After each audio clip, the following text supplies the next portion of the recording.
Des missiles iraniens dans le ciel d'Israël. Le bilan humain s'alourdit dans l'État hébreu, de nouveau frappé dans la nuit, notamment la ville de Haïfa, dans le nord.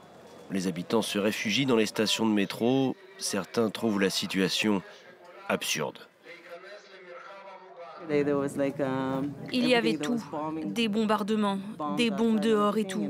Et puis le haut-parleur du train résonne. Et on entend le train pour le centre-ville part dans 5 minutes. Et quelqu'un rit, comme si rien ne pouvait arrêter le métro.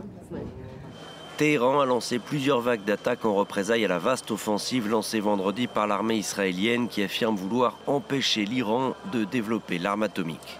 Comme je vous l'ai dit dès le début, nous connaîtrons des moments difficiles. Nous sommes confrontés à un défi sans précédent. Nous savions que ce que nous avons entrepris aurait un prix.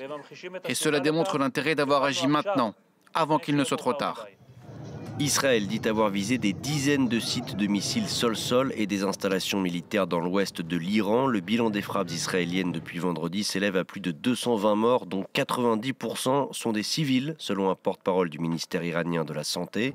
Téhéran promet de continuer à riposter avec des frappes dévastatrices contre des cibles vitales en Israël. Voici quelques avertissements pour les jours à venir. Quittez les territoires occupés, car ils ne seront certainement plus habitables.